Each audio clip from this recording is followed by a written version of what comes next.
Pumuga ang halos 200 preso sa Leyte Provincial Jail kaninang madaling araw.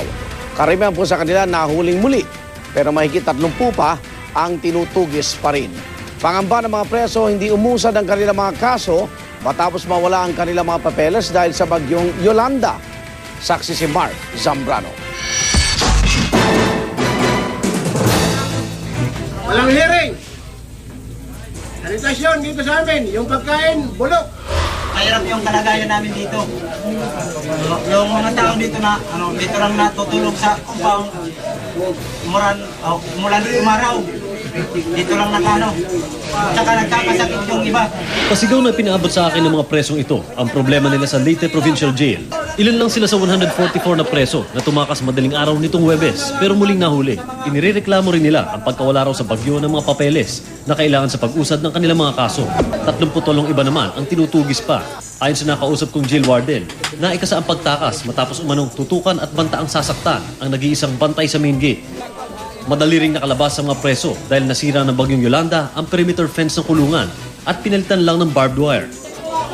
Ginamit din umano bilang human shield ang mga asawa at anak ng ilang preso na pinatira na sa mga kubol sa kulungan matapos silang mawalan ng tirahan dahil sa bagyong Yolanda. Ang mga kubol ipinatayo dahil tukla pa ang mga bubong ng mga selda na 14 na lang sa 49 ang nagagamit. Sa kasagsagan ng pananalasa ng bagyong Yolanda noong Nobyembre, daan-daang preso rin ang nakatakas hindi lang sa provincial jail, kundi maging sa city jail ng Tacloban. Pero mga pugante, nagsibalik din matapos kamustahin at tulungan ang mga kaanak nilang sinalanta ng bagyo. Aminado ang pamunuan ng provincial jail, nahirap sila dahil sa pinsalang dinulot ng bagyong Yolanda sa kanilang mga pasilidad. Hindi rin naman daw niya mapagbibigyan ang hiling ng mga inmate na temporary release. Inaasikaso na rin daw mga nasirang papeles ng inmates. Kinausap ko yung executive judge. Sabi ng executive judge, sabi niya na antay lang sila sa kahit mga ilang di naman talaga agad-agad ma-resolve yun kasi alam naman nila na yung bulwagan affected din sa sa bagyo, pati yung mga records. So under inventory pa sila.